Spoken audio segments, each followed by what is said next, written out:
உங்கள் சத்யாவில் குளு குளு ஏசி ஆஃபர். பிசகாமல் பேசுகிற கண்ணதாசனை நான் தரிசித்திருக்கிறேன். ஒரு சொல் பிசகா. பாட்டு எழுதும் போது கவிஞர் மது எழுத மாட்டார் என்பது மட்டுமல்ல, அப்படி போகிற போக்கில் காந்தி சொன்னார், காலில் செருப்பு கூட போட மாட்டார். அப்படி பாட்டு எழுதியவர். அவரே சொன்னார், ஒரு கோப்பையிலையும் குடியிருப்பு. தன் வாழ்க்கையை பிறருக்கு அறிமுகப்படுத்திய பெருமைக்குரியவர் கண்ணதாசன்.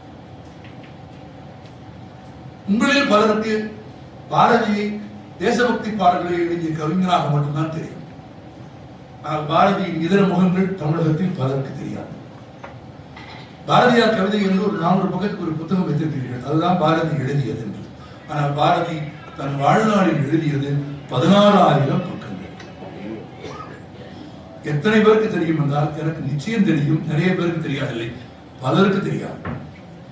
பாரதி ஒரு கவிஞர் மட்டும் இல்லை, ஒரு மொழிபெயர்ப்பாளர், ஒரு பத்திரிகையாளர், ஒரு நாவலாசிரியர், ஒரு சிறுகதை எழுத்தாளர், ஒரு கட்டுரையாளர்.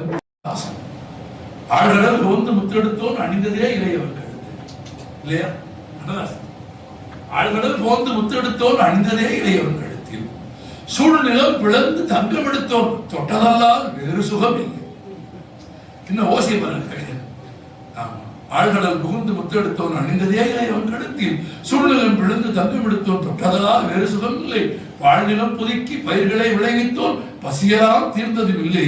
வாழ்வதற்கென்று மண்ணிலே ஒரு சிலர்தான் மந்தனரோ கண்டபிரானே என்று எழுதின கண்ணதாசன் தான். அந்த மக்களின் துயரம் போக வேண்டும் என்பதற்காக எல்லாரும் பெற வேண்டும் என்று இல்லாமல் இல்லாத நிலை வேண்டும் என்று பாடினார். அந்த நிலை வராத போது, சிலரை கடவுள் பசியால் தண்டித்த போது, கவிஞரை போல் கோபக்காரனை நீங்க பார்க்க முடியாது. கண்ணதாசன் கண்ணனை பாடியிருக்கிறார். எல்லா தெய்வங்களையும் பாடிய கண்ணதாசன் இந்த உலகத்தில் ஏழ்மை இருக்கிறது என்பதற்காக கண்ணதாசன் எல்லோரும் குடிகாரன் என்று சொல்லிக் கொண்டிருந்தார்கள். கண்ணதாசன் கடவுளை குடிகாரன் என்றார். அப்படி சொல்லுகிற ஒரு துணிச்சல் கண்ணதாசனை தவிர வேறு யாருக்கும் வராது. கடவுளின் வாழ்வில் கடன் காரணம். கவலைகள் தீர்ந்தால் கடன் தீரும். கடவுள் என் வாழ்வில் கடன் காரணம். கவலைகள் தீர்ந்தால் கடன் தீரும். ஏழைகள் வாழ்வில் விளையாடும் இறைவா நீ கூட குடிகாரன். கண்ணதாசன் போதை வந்த போது புத்தி இல்லையே. நமக்கு முதல்ல பெரும்பாலும் பலவிதா தெரியும், சரணம் தெரியாது. போதை வந்த போது புத்தி இல்லையே, புத்தி வந்த போது நண்பர் இல்லையே, தன் சொந்த வாழ்க்கையில் எழுதியது பெரிதில்லை.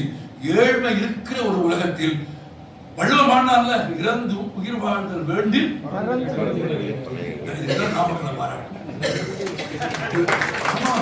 நிறைய ஊர்ல பேசுறவனுக்கு கேட்கிறவனுக்கு ஒரு சம்மந்தம் இருக்காது. பேசுற உயிரை கொடுத்து செத்து சுண்ணாமாய் போவான் கீழே இருக்கிறவங்க. சாப்பாடு இன்னும் எவ்வளவு நேரம் பேசுவான்னு தெரியலையே. என்ன கேட்டாலும் அசையாம உட்கார்ந்து ரொம்ப இறுக்கமா குரல் சொன்ன உடனேயே இட்டு நிரப்புற சபை. எப்படி பாருங்க, நான் சும்மா பாருங்க. நாங்க எத்தனை ஊருக்கு போயிருக்கோம். பேசி முடிச்ச உடனே நிகழ்ச்சி ஏற்பாடு பண்றவங்க காணா போயிருவாங்க. நான் அப்படி நிறைய ஊருக்கு போயிருக்கேன். நாங்க பேசுறது கூட காரணமா இருந்திருக்கலாம், ஆனா காணா போயிருக்காங்க. ரொம்ப 6 பேருக்கு சீல்டு கொடுப்பாங்க.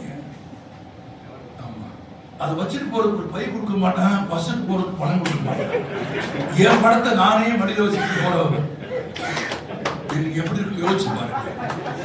வள்ளுவன் சொன்னா ஒரு பாட்டு தான், இறந்து உயிர் வாழ்வது வீட்டில் பறந்து கிடைத்த உலகில் ஓகே. கேட்டு பெறுவது காதலில் இனிமை. கேட்டு பெறுவது காதலில் இனிமை, கேட்டால் தருவது காதலின் கடமை. இதை யார பாடுறா? ரொம்ப முக்கியம். பாட்டுல பெண் பாடுறா.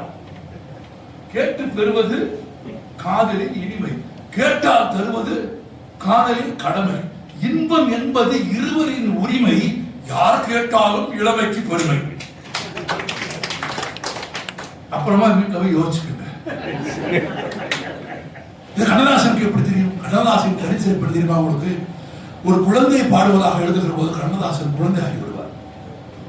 ஒரு பெண் பாடலாக எழுதுகிற போது கண்ணதாசன் பெண்ணாகி விடுவார். ஒரு கிழவர் பாடுகிற போது எழுதுகிற போது கண்ணதாசன் கிழவராகி விடுவார்.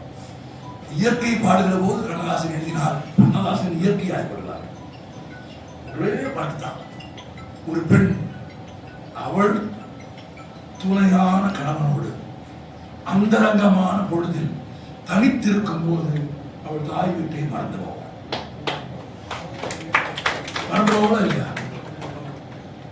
ஒரே வரிதான் கண்ணதாசன், என் தனிமை உலகம் இனிமை என் தாய் வீடும் நினைவில் இல்லை என்று எழுதினால் கண்ணதாசனுக்கு மார்பகங்கள் இருந்திருக்க வேண்டும் என்று பெண்ணாகி கண்ணதாசன் எழுதிய பாட்டு.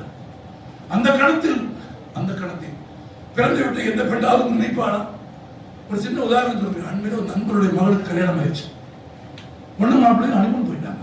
அவருக்கு ஒரே பொண்ணு, பெரிய செல்வந்தர். 5 நாள் ஆச்சு, பொண்ணு பேசவே இல்லை.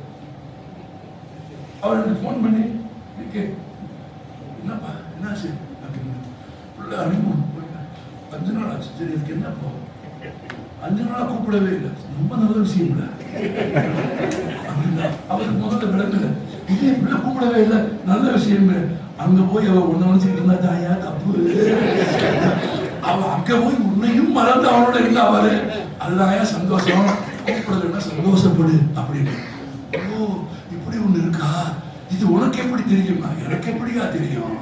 என் தனிமை உலகம் இனிமை என் தாய் வீடு நினைவில் எனக்கு கத்துக் கொடுத்தவன் கண்ணதாசன் சொன்னேன். அவர் சொன்னார் கண்ணதாசன் வாழ்க. கண்ணதாசன் எப்போ வாழ்வார்? ஏன்னா பெண்ணாகி பாடுன கண்ணதாசன். 8 அடுக்கு மாளிகையில் ஏற்றி வைத்த என் தலைவர் விட்டு விட்டு சென்றார்கள், வேடு விட்டு நின்றார்கள். எத்தனை பாட்டு! ஆமா, சொன்னார், நான் பிறந்ததிலே இருந்து ஒரே நிலவுதான் இருக்கிறது. நான் பிறந்ததிலிருந்து ஒரே நிலவுதான் இருக்கிறது, அதே நிலவுதான் இருக்கிறது. தமிழர்கள் பெரும்பான்மையாக வாக்களித்து, இதற்கும் நடந்து வந்த தேர்தலுக்கு எந்த சம்பந்தமும் இல்லை. கண்ணதாசன் சொல்றார், தமிழர்கள் பெரும்பான்மையாக வாக்களித்து அதை மாற்றி தருமாறு கேட்டுக் கொடுத்தேன். மாற்றம் தேவை, ஆனால் எல்லாவற்றையும் நீங்கள் மாற்ற முடியாது. அம்மா ஒருபோதும் அத்தையாகிவிடாது, அத்தை ஒருபோதும் அம்மாவாகிவிடாது. அப்படியே மாற்றம் வந்தாலும் மாற்றம் ஏற்றமாக இருக்க வேண்டும், அது ஏமாற்றமாக இருந்துவிடக்கூடாது. கம்பனை எரிப்பதற்காகத்தான் கண்ணதாசன் கம்பனை படித்தார், கம்பராமாயணத்தை எரிப்பதற்காகத்தான் படித்தார். ஆனால் கம்பன் கண்ணதாசனை வென்றார். கண்ணதாசன் பலமுறை சொல்லியிருக்கிறார், 10 பாட்டு படிச்சா போதும், உங்க சினிமாவுக்கு 100 பாட்டு எழுத வேண்டாம், 10 கம்பராமாயண பாட்டு படிச்சா போதும். அரசவை கவிஞர் ஆயிட்டார். அவர் பிறந்த சிறுமுடல்பட்டிக்கு பக்கத்தில் இருக்கிற காரைக்குடியில் அவருக்கு விழா எடுப்பது கம்பன் அடிப்படை. கம்பன் கழகம் இருக்கிற சாவனா கணேசன் நடத்துகிற கம்பன் கழக அலுவலகத்தில் கம்பனுக்கு கண்ணதாசனுக்கு விழா. கவிஞர் இந்த விழாவுக்கு வர்றார். வழக்கமாக நிகழ்ச்சிகள் கவிஞர் தாமதமாக தான் வருவார், அது கூடுதலே சொல்வார். ஆமா, ஒருவருக்கு இந்து மதம், ஒருவர் கிறிஸ்தவ மதம், ஒரு இஸ்லாம் மதம், என் மதம் எப்போதும் தாமதம் என்பார். ஆனா அந்த கூட்டத்துக்கு சரியா வந்துட்டார். நிகழ்ச்சிக்கு வந்துட்டாரு. கார் ஒரு 20 அடி தூரத்தில் நிற்கிறது. எல்லாம் வாசல் நிற்கிறாங்க. காரை விட்டு இறங்கிய கவிஞர் வரல. என்ன வரல அப்படின்னு கேட்கிறாங்க. வரமாட்டேங்கிறாரு. ஏன் அப்படின்னு சொல்ல தெரியல, கோபமா நிற்கிறார். எல்லாரும் கிட்ட போய் என்ன அப்படிங்கிற, அது என்ன வேலை அப்படின்னு கேட்கிறார். கண்ணதாசனை வரவேற்பதற்காக வைக்கப்பட்ட ஒரு பெரிய கவி சக்கரவர்த்தி கண்ணதாசனை வரவேற்கிறார். கண்ணதாசன் எவ்வளவு மேன்மையான மனிதன் தெரிந்து கொள்ளுங்கள். கவி சக்கரவர்த்தி என்றால் இந்த உலகத்தில் கம்பன் மட்டும்தான், நான் இல்லை. அதை எடுத்தால்தான் உள்ளே வருவேன்.